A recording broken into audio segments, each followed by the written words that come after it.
णमीयूणजिणं वीरम् अनन्तवर्णानदंसं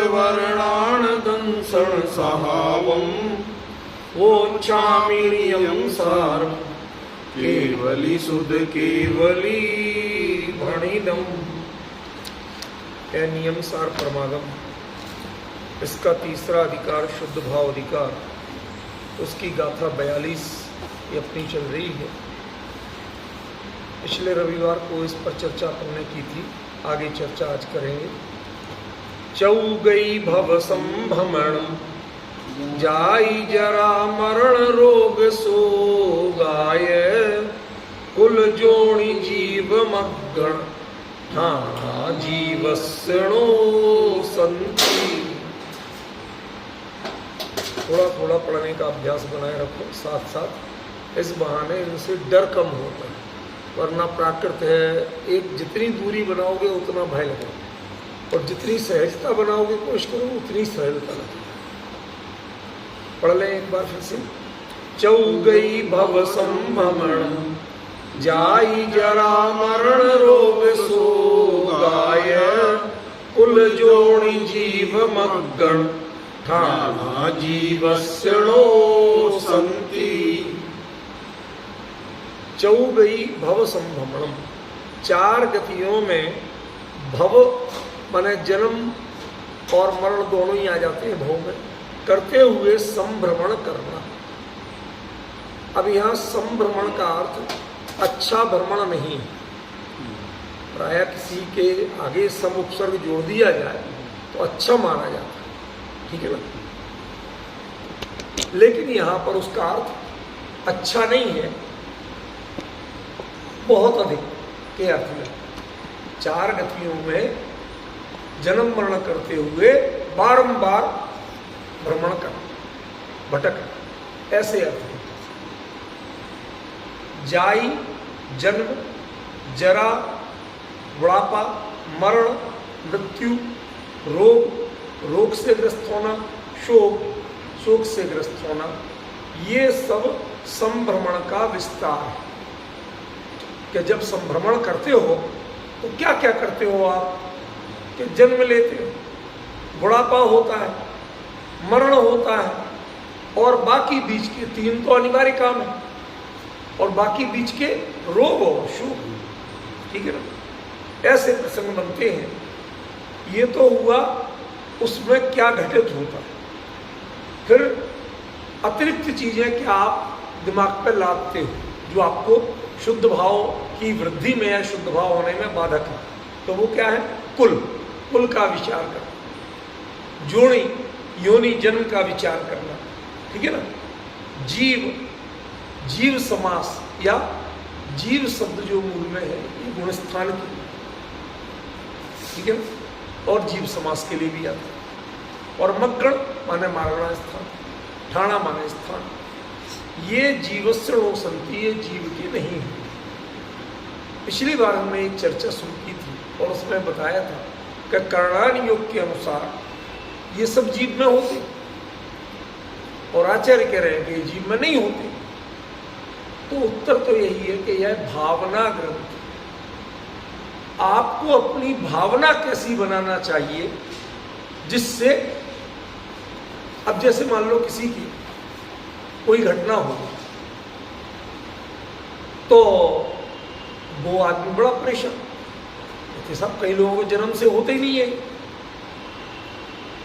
तो वो जीते नहीं है कि किसी के जन्म लेती मां मर जाती, तो जब वो जिंदा नहीं रहता, बड़ा नहीं होता, पलता पुछता नहीं है। अपन किसी चीज को उससे मोटिवेट करते हैं ना, तो वो भावना सही है कि वस्तुस्थिति सही है।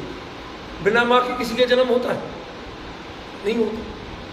तो फिर ऐसी भावना क्यों करना कि भाई उसके कारण जो तुम अपने लक्ष्य से, अपने कर्तव्य से विचलित हो रहे हो, वो विचलित होना छोड़, इसका उद्देश्य आप वस्तु स्थिति बदलना नहीं, गुण स्थानों को होना बदलना नहीं, मार्गणा स्थान नहीं होती ये कहना नहीं, जीव के नहीं है, मतलब इनसे आप जीव को अलग अलग रूप में पहचानते हो। लेकिन ये जीव का स्वरूप ही है। इनके आश्रय से, इनके चिंतन से जीव कभी शुद्ध भाव रूप नहीं हो सकता। अब एक छोटा सा प्रश्न को, ऐसे 14 गुण स्थान होते हैं, उनमें अप्रमत्त संयत से लेके 7वें गुण स्थान से लेके और 14वें गुण स्थान तक सब बढ़िया है क्या नहीं? नहीं, मैं क्या पूछ रहा हूँ, 7वें गुण स्थान अप्रमत्त संयत वो तो स्वभाव का है, और उससे ऊपर की जितनी स्थिति है वो सब स्वभाव की है, तो वो तो बढ़िया है कि नहीं? तो 6 गुण स्थान कह लो कि हाँ भाई नहीं है, बाकी की 8 गुण स्थान तो मानना चाहिए ना जीव के। यहाँ तो कह दिया कोई नहीं, मेरा प्रश्न समझ में आया? ऐसे ही मार्गण स्थानों में जो अशुभ रूप है उनको आप इग्नोर करो तो चलता है, डिनाई करो, लेकिन जो अच्छे हैं उनको भी आप डिनाई करो, ये तो समझ में नहीं आता। समझ गए? ऐसी कुल इक्ष्वाकु आदि जिनमें तीर्थंकर आदि महापुरुष जन्मे हो, उस कुल में जन्म लेना तो गर्व की बात मानते। हमारे यहाँ कहा जाता देश में भी, ये तो देश से, इस देश में जो जन्म लिए ये भी हम गर्व की बात मानते। समझ गया? यहाँ जो जोड़ी है ये जन्मवाची, जिस कुल में जन्म लिया, जिस जगह जन्म लिया, ठीक है ना, वो कुल के अलावा बाकी सब चीजें आ जाती हैं, ठीक है ना। कई बार पैसों से भी बड़ा माना जाता है व्यक्ति, भाई अरबपति खानदान में जन्म लिया, ये भी तो बड़प्पन हो जाता है, ठीक है। भले ही खान पान आचार विचार संस्कार कैसे ही हो, लेकिन इससे भी तो गर्व करता है ना व्यक्ति वो। तो ये कहना चाहते हैं कि ये जितनी चीजें हैं इनमें कई बार कुछ चीजें अच्छी होती हैं, लौकिक दृष्टि से भी और धार्मिक दृष्टि से भी, उनको भी मना क्यों कर रहे हैं आज? ये मेरा प्रश्न है। वो शुद्ध भाव में कहां बाधक है? भाई अप्रमत्त संयत गुण स्थान ये तो स्वयं शुद्ध भाव रूप है, ये शुद्ध भाव में कैसे बाधक है? शपक श्रेणी आरोहण करना वो तो स्वयं शुद्ध भाव रूप है, वो शुद्ध भाव में कैसे बाधक है? भाई आप निषेध कर रहे, तभी कर रहे ना कि इनके वो, यदि आप इनमें उलझे रहोगे तो शुद्ध भाव नहीं होगा। कहते हैं प्रमुख गुण स्थान में तो शुद्ध भाव ही होता है, छपक श्रेणी में शुद्ध भाव ही होता है, अनंत अवस्था में शुद्ध भाव ही होता है, 14वें गुण स्थान भी शुद्ध भाव ही रूप है।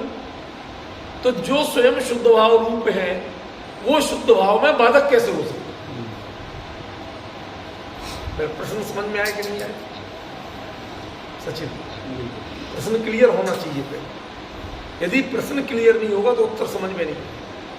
हम लोग एक कमी रखते, अमित जी कभी कभी बता देते हैं, हमें बहुत अच्छा लगता है, राजकुमार जी भी कह लेते हैं, कोई चीज यदि मैं बता रहा हूं तो इस दबाव में, भैया आप बता रहे हैं बढ़िया है, हमें तो इतना ऐसा मत सोचो, कहीं लगे, वैसे तो कोशिश भर मैं ही प्रश्न करता रहता हूं, कहीं लगे तो भाई ये चीज तो ऐसी नहीं है, फिर आचार्य ने ऐसा क्यों कहा, या तो वो मर्म बताओ, अकेला अर्थ बताने से काम नहीं चलेगा। हमारी एक एक गाथा पे घंटे 2-3 घंटे चर्चा चल जाती, क्यों चल जाती? ये मर्म बताने, अभिप्राय बताने, शब्दार्थ तो 5 मिनट का होता है, ठीक है ना।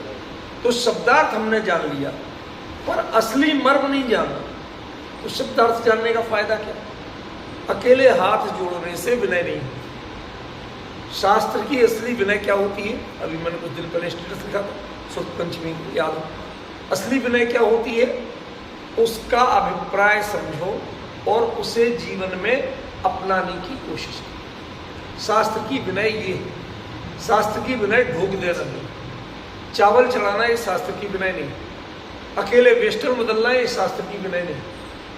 बताया था वही चीज यहाँ कि इसकी जो वास्तविक विनय है वो क्या है? ये अभी परसों क्या हुआ, वो किसी की श्रद्धांजलि सभा थी, उसमें गया बोलने, और भी विद्वान, मैंने इस चीज़ की चर्चा की, जो अपन कहते ना उदय भाव ठाणा वगैरह चली थी, पिछली का था, उसकी चर्चा की।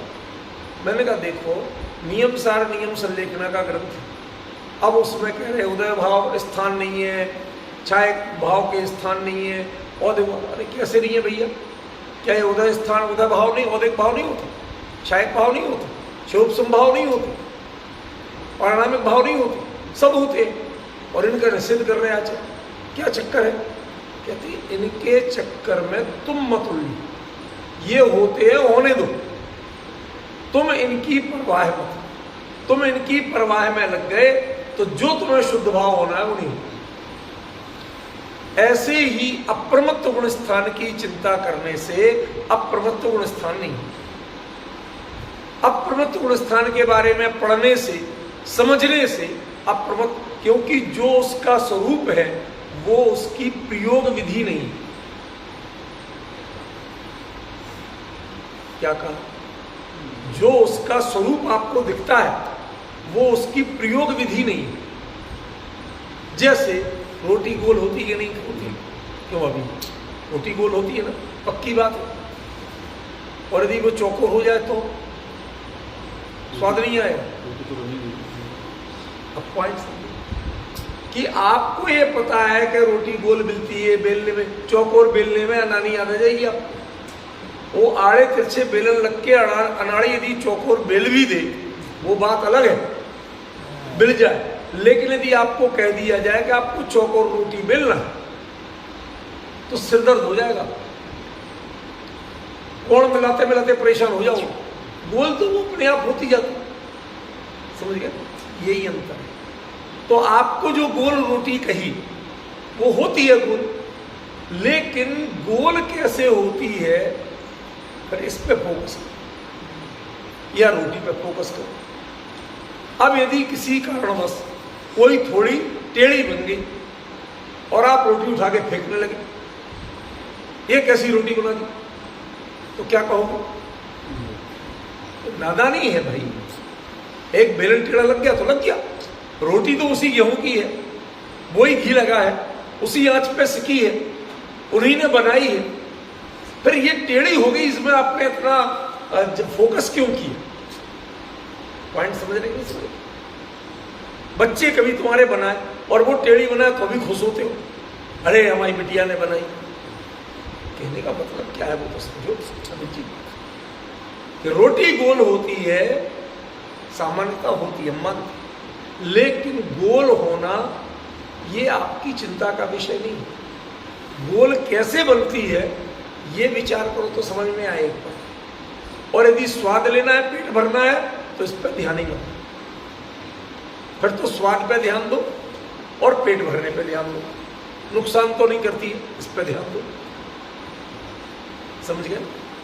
तो आप अपने स्वास्थ्य के लाभ को और स्वाद के लाभ को देखते हो, क्या उसके आकार प्रकार को देखते हो? वो सही सिके ये प्रक्रिया अलग है और गोल बने ये प्रक्रिया अलग है। सही सिकना स्वास्थ्यप्रद होता है, कच्चा नहीं रहना, जलना नहीं, ये स्वास्थ्यप्रद होता है। लेकिन गोल बनना या तिकोना या चौकोर बनना ये तो स्वास्थ्यप्रद नहीं होता। ये होता है? नहीं होता। तो जो आपके लिए हितकारी है वहां फोकस करो। जिस पे ध्यान देने से जो काम होता ही नहीं है वहां फोकस मत करो। अब बच्चे से ज्यादा कहोगे तो वो पता क्या करेगा? रोटी जैसी बिलेगी बिलेगी, फिर ढक्कन एक गोल लेके उससे काटेगा, बाकी बेकार। समझ रहे हैं? आप यदि आकार पर फोकस करने लगोगे तो फिर आकार तो किसी तरह बन जाएगा, लेकिन वो ना कला होगी ना कौशल होगी और ना उसमें दिमाग खराब करने का कोई लाभ होगा। तो आपने गुणस्थानों पर फोकस किया कि ये गुणस्थान हो जाए, उसकी पूरी परिभाषा सीख ले। अब सारी परिभाषा सीखने से गुणस्थान हो जाएगा? गुणस्थान कैसे होगा? शुद्ध भाव की वृद्धि से गुणस्थानों में वृद्धि होती है। तो शुद्ध भाव गुणस्थान की चिंता करने से नहीं होती। शुद्ध भाव की वृद्धि से गुणस्थान बढ़ते हैं, ये सही है कि झूठ है? सही है। लेकिन गुणस्थान का स्वरूप रटने से शुद्ध भाव की वृद्धि नहीं होती। ये है इसका असली प्रतिपादन। ये चीजें नहीं है जिनवाणी में या ये वास्तविकता नहीं है, पर्याय का सत्य नहीं है, ये नहीं कहना चाहते आचार्य। बहुत से पर्याय के सत्य होते हैं, पर उनका विचार करने से आपको संक्लेश के अलावा कुछ नहीं मिलता।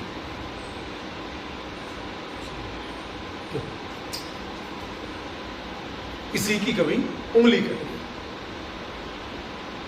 गई, अंगूठा कट गया, नाखून उखड़ गया, अब वो वास्तविकता है कि नहीं है? अब उसको देखो और उसको याद करो, कोई लाभ है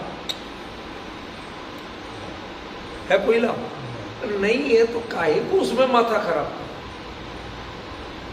क्या बार बार देखते रहते हो उसी?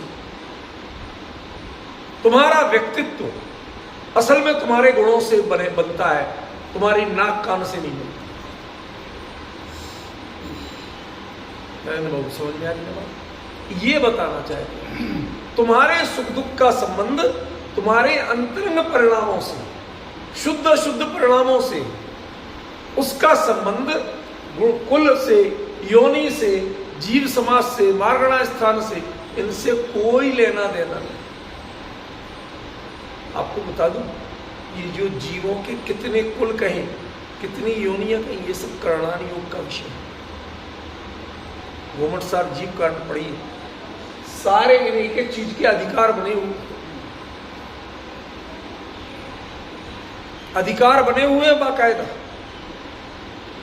एक खाली कुल का अधिकार, एक योनि का अधिकार, एक जीव समास का अधिकार, मार्गणा स्थान का अधिकार, गुण स्थान का अधिकार, सबके अधिकार होते। और जीव के ये सब होते हैं वहां सिखाया गया। और यहां क्या सिखा रहे कि जीव के होते ही नहीं, है ही नहीं। असल में तो कह रहे हैं ही नहीं, होते नहीं है नहीं कह रहे। होते नहीं कहना सिद्धांत का विरोध करना, और है नहीं मतलब मैं उस पर दिमाग नहीं लगा।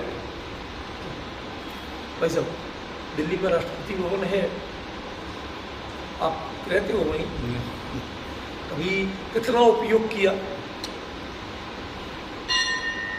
बहुत अच्छा है, इतने तो बेडरूम हैं, ऐसे ऐसे गार्डन हैं, इतने लोग देखभाल करने वाले हैं, ऐसे ऐसे देश विदेश की कीमती चीजें वहां हैं। क्या दिमाग खराब कर रहे हैं बेवकूफ की बात होगी?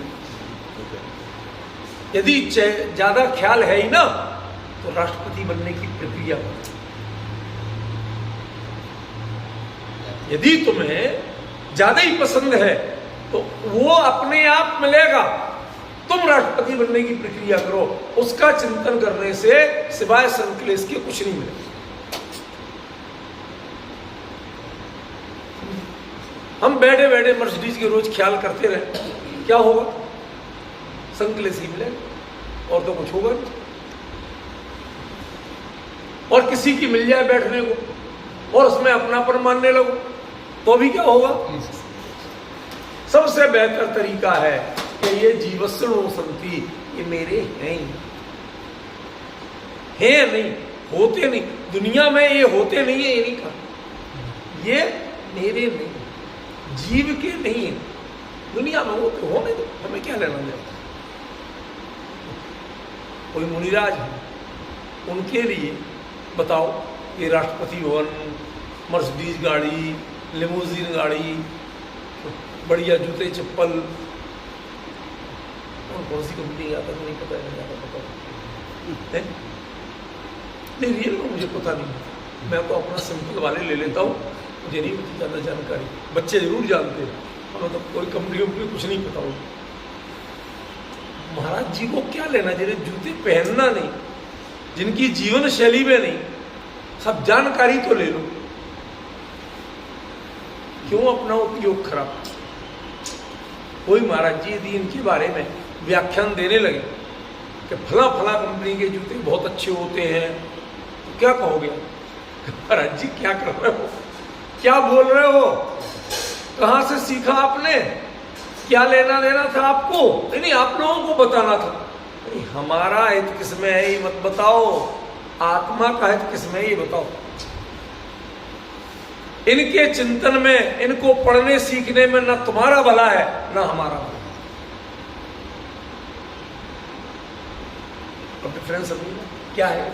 अब चलो ऊपर से, चौगई भव संभ्रमण, ये एक ऐसा पर्याय का सत्य है जिसे कोई चाहे के भी बदल नहीं सकता।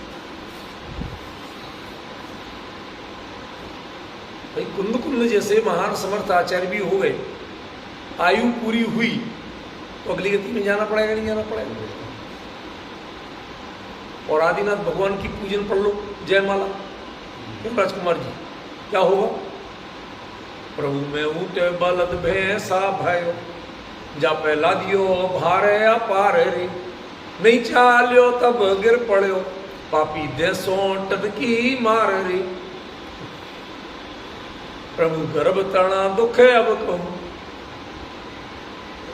मैं आपसे पूछना चाहता हूं कि ये चार गतियों के जो भव संभ्रमण की चर्चा है, कथा है, तास भ्रमण की है बहु कथा, मैं कछु कहूं कही मुनि यथा, काल अनंत निगोद मझार, ये सब जो चर्चाएं हैं ये सबसे शुरू में क्यों की गई? इसके पीछे का मनोविज्ञान क्या है? इसके दो उद्देश्य हैं भाई। एक तो आपको आत्मा की अजरमरता का विश्वास होना चाहिए। आप पर्याय तक, वर्तमान तक सीमित करके मानते हैं, ये बच जाए नहीं तो पता नहीं क्या होगा, मैं ही नष्ट हो जाऊंगा। यदि अगले भाव का पक्का भरोसा हो और सुगति का भरोसा हो तो मेरे ख्याल से मरते समय किसी के परिणाम संक्लेशयुक्त नहीं। क्यों? अभी सही है। ये संक्लेशयुक्त क्यों होते हैं कि पहले तो ये भरोसा ही नहीं कि मैं आगे भी रहूंगा, ये तो यहीं खत्म हो जाना। एक तो आत्मा की अजरमरता का भरोसा और दूसरा अपने कर्मों का विश्वास नहीं कि हमें वाकई में अच्छी गति मिलेगी, इसलिए संक्लेश करते। तो पहला उद्देश्य क्या कि आत्मा की जब चार गति हुई, इसका मतलब आत्मा अजर अमर है। संयोग बदलते हैं, शरीर बदलते हैं, मुकाम और एड्रेस बदलते हैं, वह नहीं बदलता। इसलिए सबसे पहले चार गति, हमने तो घूमी चार गतियां, ये जो चर्चा करते हैं उसका पहला ही। दूसरा, हमारे ही परिणाम हमारे लिए सुख दुख के कारण। आज तक जो कुछ तुमने किया वो दुख का कारण, चाहे बढ़िया से बढ़िया भोग भोगे, नतीजा क्या रहा? और कड़वी से कड़वी चीज खाई, तो भी नतीजा क्या रहा? सुख और दुख हमारी कल्पना ज्यादा थी। पेट दर्द कम हो गया, असाधा का उदय कम हो गया, हमने उस करेले को सुख रूप मानने लगे। क्यों? खाते समय मुंह कड़वा हो गया, दुख रूप मानने लगे। ये चार गति भाव संभ्रमण में आज तक आपने जो भी सोच रखी है वो वस्तु दृष्टि से नहीं रखी। चार गति में भ्रमण होता है, लेकिन इनमें कोई भी तुम्हारा स्वरूप नहीं है, परमानेंट नहीं है। तेज बुखार आ जाता है तब कैसा लगता है? अनेक तरह के विकल्प, अरे ठीक ही नहीं हो रहा, दवाई काम नहीं कर रही, कहीं ऐसा तो नहीं कि मेरा आखिरी समय हो, पता नहीं ठीक हो पाऊंगा कि नहीं। ये जो दुनिया भर के संक्लेश चलते हैं, इसके लिए कहीं सच में हो गया तो देह भी हो जाएगा, तो परिवर्तन ही तो होगा, दूसरा मिल जाएगा, क्या टेंशन कर? समझ गए? ये सहजता नहीं। घर छोड़े और ससुराल जाओ तो भाभी जी को क्या खाना पीना स्वागत सत्कार ठीक होता है ना वैसे? खतरा तो नहीं लगता आपको जाने में? अरे साहब घर छोड़ के कैसे जाए? किसी के यहां जहां अपने आपस में मिलने जुलने जाते, घर छोड़ के जाते क्या नहीं? उस समय उस दिन घर का खाना छोड़ते क्या नहीं? तो कभी आपको आशंका खतरा कुछ लगा? क्यों? आपको विश्वास है कि वहां मिलेगा। हमारे संबंध इतने खराब नहीं है, हमारा पुण्य इतना क्षीण नहीं, लेकिन यह विश्वास कि आपको जन्म के और मृत्यु के बाद की स्थितियों में, जन्म के पहले की स्थिति और मृत्यु के बाद की स्थिति में है नहीं। तो ये कहते हैं ये जो है ये सबके चलता है, सब आज अंबानी है, कल भिखारी दास भी। इस जन्म के अंबानी अगले जन्म के भिखारी दास भी हो सकते हैं, और पिछले जन्म के भिखारी दास आज के। ये सब होता रहता है, ये तुम्हारा स्वरूप। इनको अपनी उपलब्धि मत मानो। कई लोग इस कुल में जन्म लिए, सच बताइए इक्ष्वाकु कुल में जन्म लेने से आदिनाथ मोक्ष गए थे कि आदिनाथ के मोक्ष जाने के कारण इक्ष्वाकु कुल का नाम हुआ था? उन्होंने अपने जीवन को इतना पवित्र बनाया कि इक्ष्वाकु कुल का नाम हो गया। इक्ष्वाकु कुल में जन्म लेने से उनका कल्याण हो गया। इक्ष्वाकु कुल में तो मरीचि ने भी जन्म लिया कि नहीं लिया? बोलो, हुआ था? ये कभी कुल ये आपकी पहचान नहीं, यूं नहीं पहचान नहीं। अब जब ये मूल बात ये चल रही थी, जब सब भ्रमण करते हैं तो क्या क्या होगा? जन्म होगा, बुढ़ापा भी आएगा। हम बहुत रोकना चाहेंगे, अनेक प्रकार के सौंदर्य प्रसाधन सब कुछ करके, औषधि उपचार कर करके सब रोकना चाहे। रुकता है? कभी कभी तो रुकता दिखता है, नहीं दिखता। अनेक प्रकार के आजकल लेटेस्ट ट्रीटमेंट आ गए, स्किन में झुर्रियां नहीं पड़ेंगी। क्यों? इतने इतने तरह के श्रृंगार साधन लगाओ, बिल्कुल नए लगोगे। किसी से लेडी से कह दो ये आपकी बेटी, आप तो इसकी बड़ी बहन लग रही है, उसका एक बोतल खून बढ़ जाता है। मतलब हमने कितना मेंटेन रखा। कहते ये सब जो है बुढ़ापा आदि भी सहजता से लेना, इनमें ये तुम्हारा स्वरूप नहीं है। तुम बूढ़े नहीं हो गए, ये देह बूढ़ी हुई। कपड़ा जीर्ण हो जाए तो उससे आदमी जीर्ण नहीं हो। कपड़ा जैसे बड़े इत्मीनान से बदलते हो, ऐसे ही इत्मीनान से देह बदलने की हौसला बढ़ाएगा। और ये होगा कब? कि जब ये जीव के हैं ही नहीं, जीव इनसे भिन्न है, मेरा स्वरूप इनसे भिन्न है। फिर मरण का भी, रोग और शोक, ये दो स्थितियां थोड़ी सी विचार। आज मैंने रोग पर लिखा स्टेटस। रोग के लिए सबसे उत्तम तरीका क्या है? व्यवहार की बात बताऊंगी, ये बात नहीं है। सबसे उत्तम तरीका है पहले किसी से काम कराने की, सेवा कराने की आदत छोड़ो।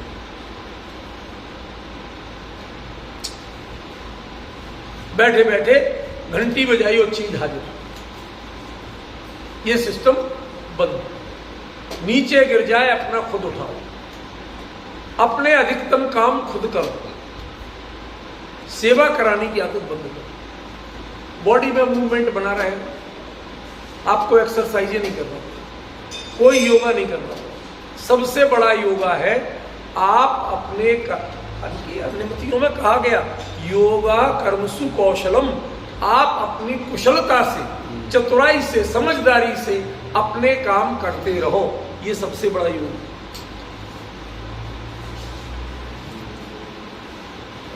लिखा है कि नहीं लिखा? योगा कर्मसु कौशलम। उनके यहाँ कर्म माने ये ज्ञानवाणादि कर्म तो माने नहीं जाते, वो तो जानते ही नहीं है इसे।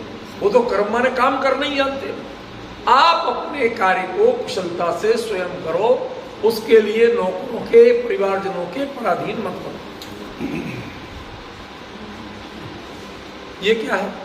सबसे उत्तम तरीका। ये तो संलेखना का ग्रंथ है ना, थोड़ा उस दृष्टि से बताने के लिए कह रहा हूं। एक चीज और बताओ, हमारे नरेंद्र जी को, हमें पता नहीं है इनकी, लेकिन ऐसे ही है। कई बार हम जब बड़े हो जाते, बच्चे भी बड़े होने लगते, तो मैं हाथ पैर दबाने का बड़ा अच्छा, बेटा थकान लग रही, बहुत चल लिया, हाथ पैर दबा दे, नींद अच्छी आ जाएगी। लगता, मुझे भी लगता, मैंने बिल्कुल बंद किया। बॉडी को उसके अनुरूप ढलने दो। उसकी डिमांड कितनी सुनना? जितनी सुनने लायक है। जेन्युइन कितनी है और अनावश्यक कितनी है, ये आपको विचार। रोटी वो बना के देती हैं, आप खाते हो, वो भी खुद नहीं बना रहे, कोई बात नहीं, करो, लेकिन इन सब सेवाओं की आदत मत डालो। धीरे धीरे बॉडी अब कुछ नहीं होता, सब चलता है, एडजस्ट करती, कोई डिस्टर्बेंस नहीं होता। क्यों नहीं होता सचिन, क्यों नहीं होता?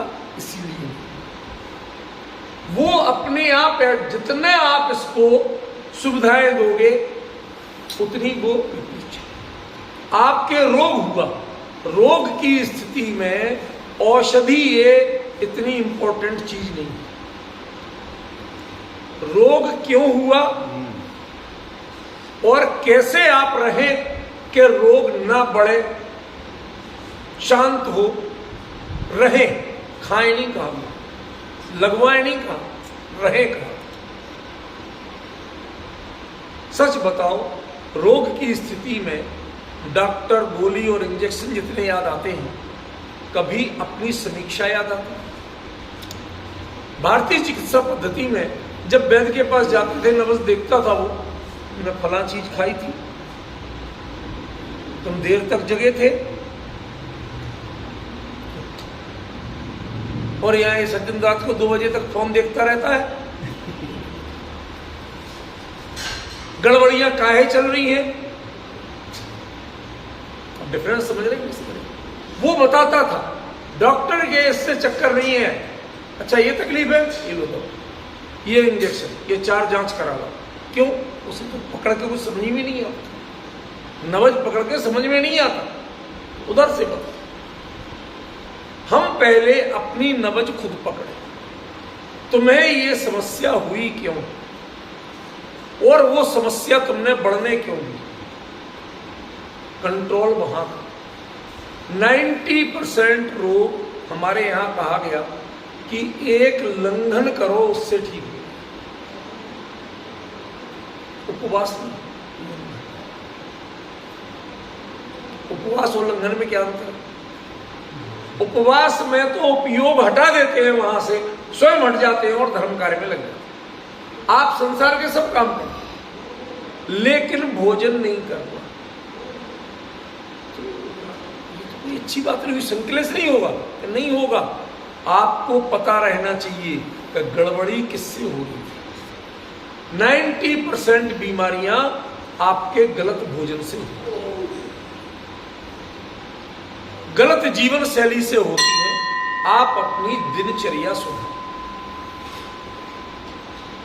रात्रिचर्या सुधारने को नहीं कह रहा, दिनचर्या सुधार। नहीं भाई सब बुरा मत मानो, आजकल एक स्टेटस बन गया उस सिटी की नाइट लाइफ क्या है, दिनचर्या क्या है, ये कोई नहीं पूछता। नाइट लाइफ से स्टैंडर्ड माना जाता है। ये सोच की विकृतियां, हमारे यहां दिनचर्या पूछा जाता है, समझ रहे हैं?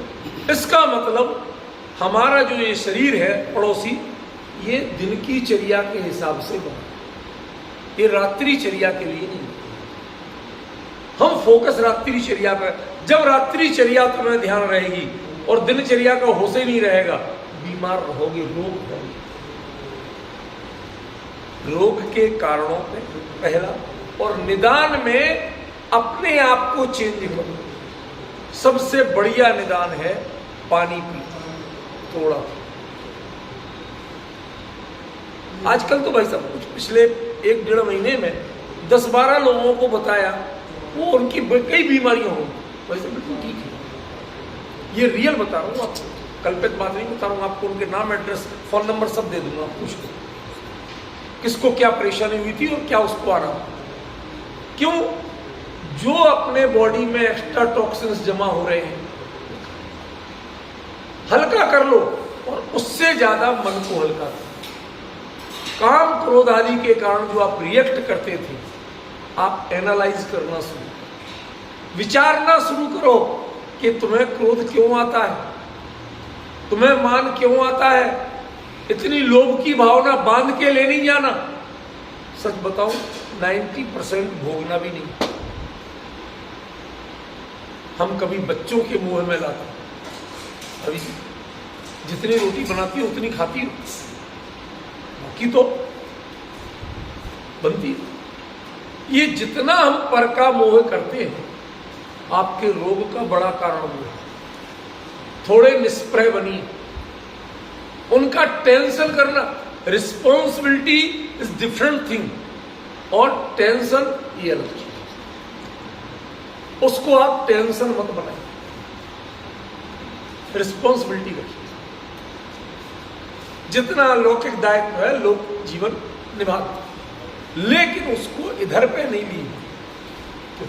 बच्चे ने रोटी नहीं खाई, रोटी होगी गाय के भाग की, लिखा होगा उसका नाम, वो खा लेगी, लेकिन अब अम्मा जी को रात भर नहीं मिलेगी, बच्चे खा लेंगे।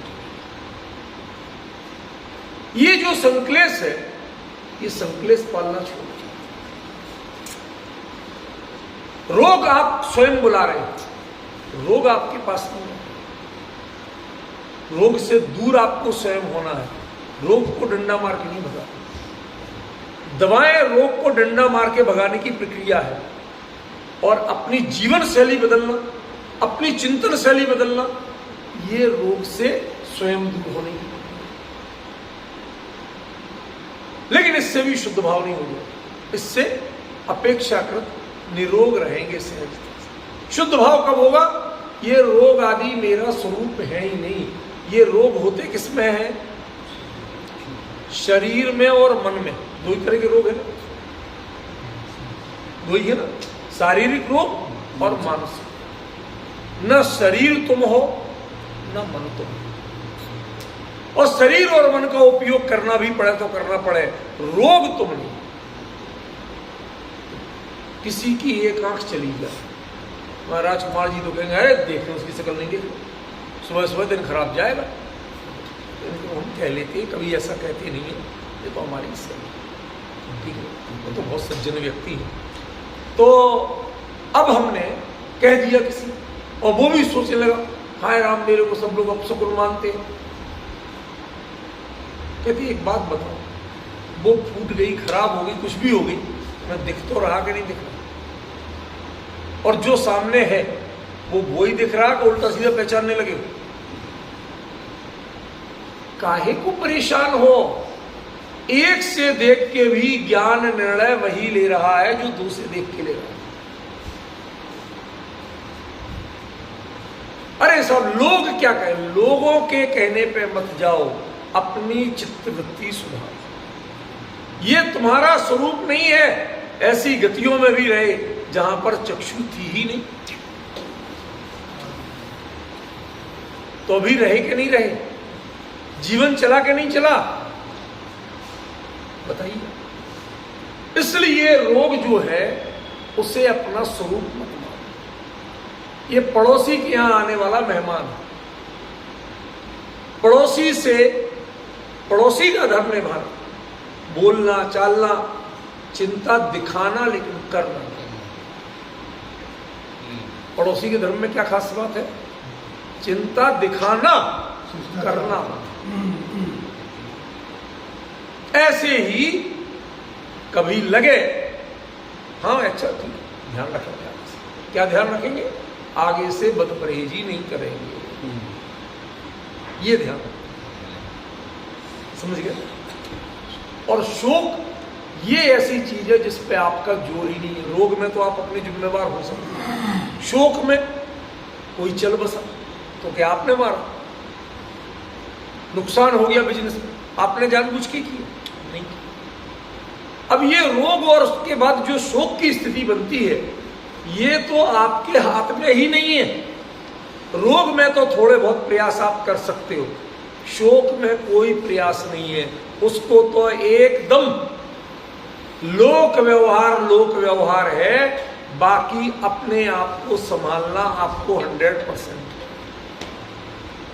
वो शोक की स्थिति आपकी है ही नहीं। शोक आपके जीवन में नहीं आया, असल में तो शोक आपके अज्ञानता से। यदि वो गए ही नहीं, जैसे सपने में जेब कट गई, रो रहे थे अरे साहब मेरी जेब, अब जाग गए देखा जेब सही सलामत, तो रोना बंद। जो सपने में रो रहे थे वो जागने पर रोना बंद, कहते जाग जाओ, ये शोक के प्रसंग तुम्हारे स्वरूप नहीं है। अरे साहब, कोरोना जैसी बीमारी आ गई, देव दर्शन तक छूट गए कई लोग।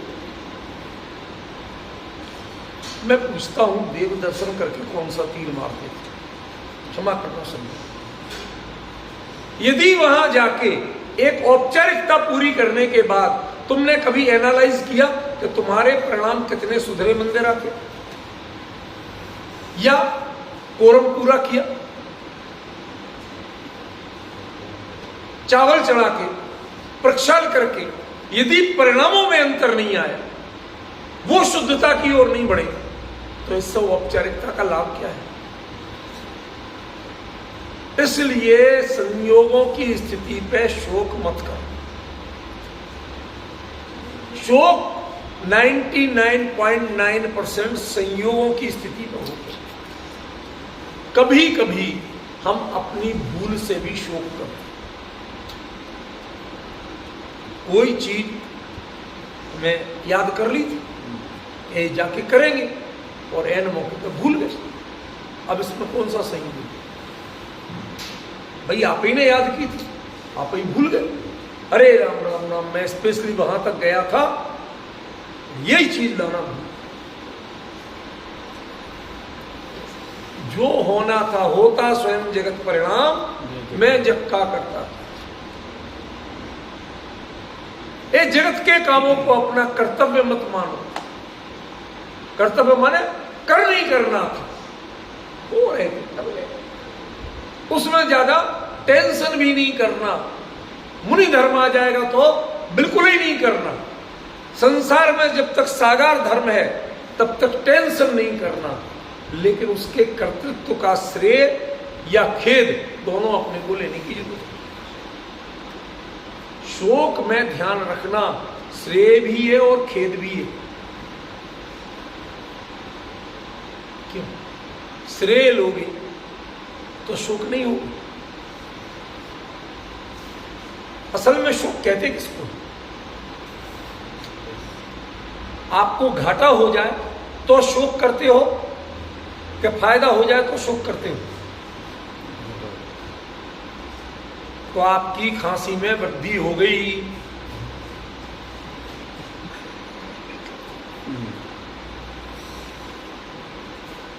तो शोक करोगे कि नहीं करोगे? और वो जो ब्लड काउंट जो होते, क्या बोलते हैं उसको, वो घट गए, तो अरे भाई, ये वृद्धि और हानि ये शोक का कारण नहीं है। आपने उसको किस रूप में ग्रहण किया, आपकी उसके बाद सोच क्या है, वो आपके सुख दुख का। इसलिए हानि वृद्धि के जो ग्राफ है ना, उस पर मत जाइए।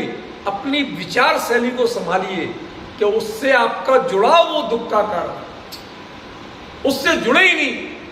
शेयर बाजार इतना ऊंचा चला गया, हमने लिए ही नहीं, कोई फर्क नहीं। अरे साहब, एक दिन में इतना टूट गया, लिए ही नहीं। ना मेरे बढ़े ना मेरे घटे, क्योंकि उनमें मेरा जुड़ाव। असली शोक क्या है? पर में जुड़ना, ये शोक का कारण, और पर में नहीं जुड़ना ये शोक। फिर उन्होंने कहा कुल, आज बड़ा गर्व चलता है कि हमने किस कुल में जन्म लिया। चलता कि नहीं चलता? शान से कहते हैं, अकड़ से कहते हैं। कभी विचार किया कि किस स्कूल में जन्म ले चुके हो, किन किन योनियों में जन्म ले चुके हो? निकस भूमि त्रस्थावर भयो, पवन प्रत्येक वनस्पति थयो, दुर्लभ लही जो चिंतामणि, त्यों पर्याय लही त्रस्तणी। त्रस पर्याय चींटी हो गए, तो दुर्लभ लही जो चिंतामणि।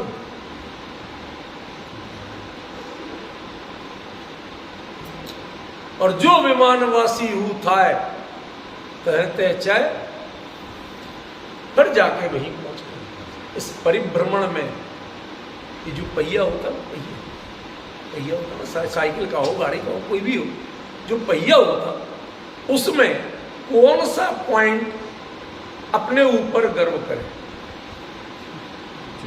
क्या मैं नीचे हूं, मैं ऊपर हूं? कोई गर्व कर सकता है? क्यों? गाड़ी चलेगी तो हर हिस्सा नीचे, जितनी तेज चलेगी उतनी जल्दी नीचे ऊपर हो। समझ रहे हो सचिन? ऐसे ही जब आपकी परिणति पर में जितनी तेज चलेगी उतने जल्दी उतार चढ़ाव आए, उतनी जल्दी कुल और योनि बदलेंगे। इन पर गर्व मत करो, इनमें अटकना मत। समझ में? जीव समास 14 जीव समास होते, गई इंदिये सुकाए, जोगे वेदे कसाय नाणे। गति, 4 गति। कौन सी गति में है वो? मनुष्य गति में। सच बताओ, मनुष्य गति में हो? मननशील हो तो मनुष्य, और चिंतनशील हो तो भी चले, लेकिन चिंताशील हो तो? अब बताओ, आप मनुष्य गति में होके चिंतनशील हो या चिंताशील हो? क्यों? बेटे की शादी की अभी चिंता है कि चिंतन है? क्या करते हो? कितने मनुष्य हो ये बता दो मुझे। पॉइंट समझ रहे हो? अरे कोई जगह मिल जाना, किसी को 5 स्टार मिल गई, कहीं गए तो उन्होंने बुकिंग करा रखी थी आपकी, मिल गई, उसका मतलब आपने 5 स्टार की सुख भोग ली। कई लोगों को नींद भी नहीं आती, अपने आप को अटपटा फील करते हैं। कहां रह रहे हम? समझ गए? एक से एक विचित्र विचित्र प्राणियों के बीच में, विचित्र विचित्र आचार विचार संस्कार वालों के बीच में सीधा सच्चा फंस जाए। हमारे जो सज्जन लाल जी बंडी उदयपुर में, बंडी परिवार है हमारे बहुत क्लोज, तो उनके अजित बंडी के बड़े भाई सज्जन लाल जी बंडी बड़े सिंपल आदमी। अब उनके यहाँ बिजनेस था, कई कंपनियों की एजेंसी थी, तो एक कंपनी ने अपने एनुअल मीट की अहमदाबाद में अपने सारे डिस्ट्रीब्यूटर्स की, उन्होंने बुलाया, उन्हें एक 5 स्टार में रोकने का रखा। अब देखना जरा, थोड़ा सा सहजता से लेना। अब वो एक कपड़े का थैला लिए और अपने चप्पल पहने पहुंच गए। अब वो गेट कीपर देखे तो उन्होंने कहा, निमंत्रण पत्र दिखा दिया। भाई उनको चिट्ठी आती थी, भाई साहब इस प्रोग्राम में जाना। अच्छा अच्छा, आप इसके गेस्ट हो? नाम पढ़ा, सज्जन लाल बंडी। आप नहीं, कोई आई बता दी जो कुछ भी होगी उस समय। अच्छा ठीक है, आपके लिए लिस्ट दिया, फला रूम। अब वो गए। अब दिन भर में उन्होंने कहा पहले अहमदाबाद में अपना काम धंधा कर लें, दिन भर बाजार करके गए थे, गर्मी के दिन पसीने में थके आ रहे ऐसे थे, तो उन्होंने की नहा धो लें। तो बाथरूम में गए, तो चलो किसी तरह नल तो चल गया, उसे वही पहले कठिन था, और वो चल गया, नहा धो लिए। उनने अपने अंडे धोए और जाके बालकनी में सूखी डाल दी। वो थोड़ा बहुत पानी नीचे टपके। अब वो कहे नीचे से, अरे भाई क्या कर रहे हैं, क्या है, तमाशा बना दिया हमारे 5 स्टार की, मिट्टी पलित कर दी। उनसे कहा भाई साहब देखो ऐसा है, मैं तो जाके धर्मशाला में रुक जाता हूँ, मैं आपके 5 स्टार में नहीं रह सकता। अरे भाई साहब प्रोग्राम ही, अरे यार हमें तो कहीं धर्मशाला में रखो तो आएंगे। कोई उनके पैसे की कमी थी, सिंपल जीवन शैली वाले थे। कहने का मतलब क्या, किस माहौल में आप कितने एडजस्ट हो, वो 5 स्टार आपके लिए अनुकूलता, गर्व का कारण है कि सिरदर्द बनता है। संसार के संयोग ये आपके लिए हमेशा उपलब्धि नहीं बनती। गति, इंद्रिय, कितनी इंद्रियां मिली, ये इंद्रियां ठीक काम ना करें तो हैरान, और ज्यादा ठीक काम करें तो भी हैरान। कोई बुराई कर रहा था और आपको सुनाई दे रही, सामने तो चापलूसी करता था, पीछे अब सुनाई देगी। कान ठीक काम किया करते, इससे अच्छा भाई सुनते नहीं तो जाना।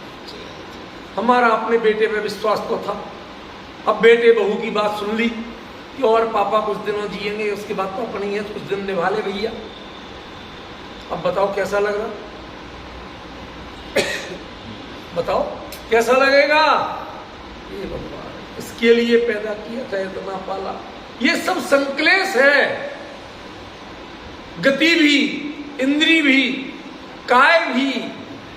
गई इंद्रिय सुकाए जोगे, कौन सा योग मिला? वेदे, कौन सा वेद मिला? कसाय, कैसी कैसी कषाय है। अरे साहब वो इतना सूरवीर, किसी की बात नहीं सुनता। इस अभिमान की प्रवृत्ति को कई बार हमने बड़े गर्व से कहा, बड़ा स्वाभिमानी है, हम उसे स्वाभिमान के रूप में ब्रह्म मानते। समझ गए? ये सब तुम्हारे लिए भटकने के रास्ते,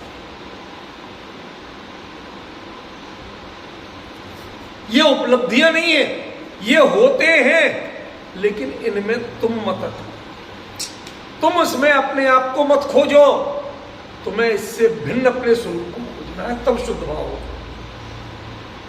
क्या मार्गणा स्थान भी इसी तरह, इनमें ये जो स्थान है ये जीवस्नो संति, जीव होटलों में रुकता है, आप होटलों में रुकते हो, होटल आपके।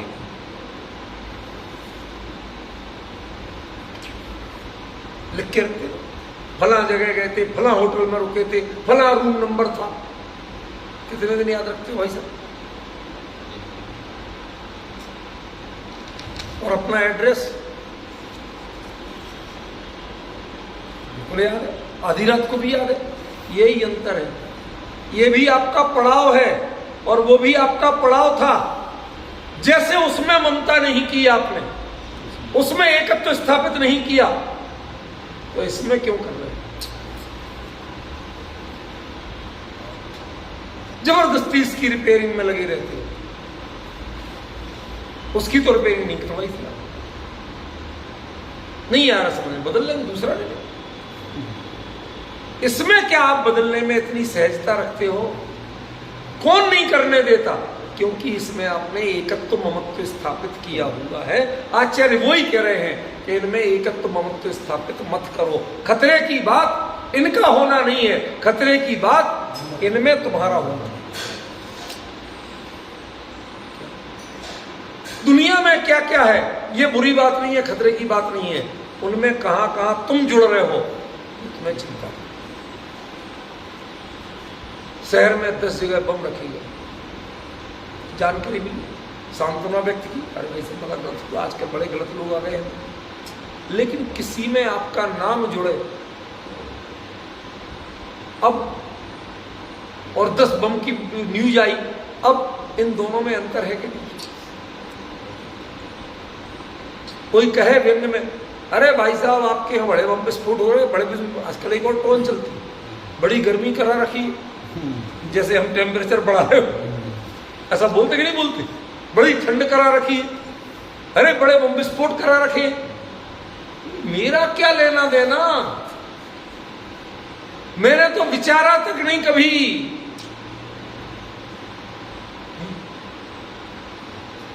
हम तो शांति पाठ में पढ़ते हैं, होवे सारी प्रजा को सुख, नहीं पढ़ते? हमने कभी सोचा तक नहीं, ये हुआ जैसे तुमने न्यूज में सुना, हमने भी न्यूज में सुना। यहां तक कोई खतरा है, लेकिन उस घटना से इतना ही पाया जाए कि उस जगह पे जहां ये बम विस्फोट हुआ 5 मिनट पहले फला व्यक्ति वहां था। अब आपको सफाइयां देना पड़ेगा। उसके 2 दिन पहले आप उसी मार्केट में गए तो उसी जगह पर खड़े भी थे, कोई अंतर पड़ा, लेकिन 5 मिनट पहले थे तो अंतर, 5 मिनट बाद दिखे तो अंतर, सीसीटीवी रिकॉर्डिंग में आ गए तो अंतर। मतलब आपकी उपस्थिति, उससे तो एक बार बचा जा सकता है सीसीटीवी रिकॉर्डिंग देख के और बाकी सब आपकी एक्टिविटीज देख के, लेकिन यदि आपका योग और उपयोग उसमें सिद्ध हो जाए अब चाहे आप वहां हो चाहे नहीं हो। हमने कुछ नहीं किया तो भाई साहब, हमने तो पैसा दिया। चलेगा नरेंद्र बाबू, चलेगा?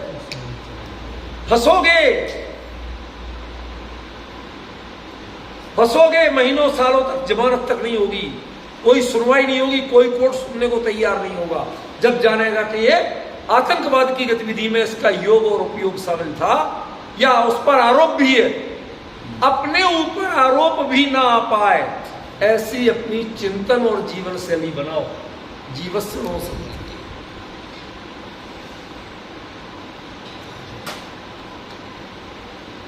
सच बताऊं, एक सच्ची घटना बताऊं, नाम नहीं बताऊंगा, उनका जी शायद जानते हो, इन्हें याद आ जाए, क्योंकि ये मतलब उन चीज़ों की जानकार है।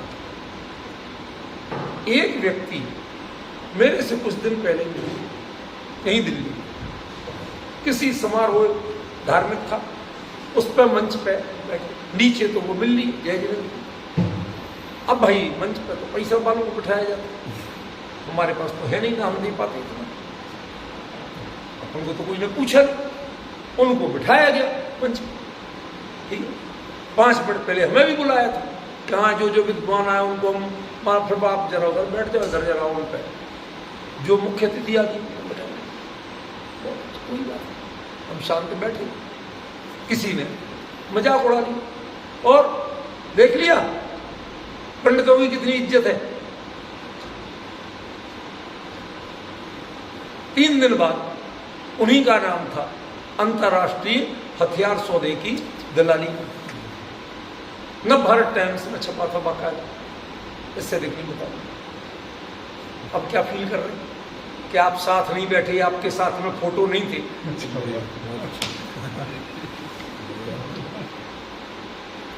अरे किस किस के साथ फोटो निकलवाओगे और किस किस पे गर्व और खेद करोगे? कि बेहतर है आपका पर में प्रवेश है ही नहीं और पर का आप में प्रवेश नहीं है, पर से आपकी पहचान नहीं है और आपकी पर से पहचान नहीं है। आप यह जीवन शैली अपनाओ तो सुखी रहोगे, तो शुद्ध भाव होंगे। जितनी पर से पहचान जोड़ोगे उतनी आपको सिरदर्द होगा और कुछ।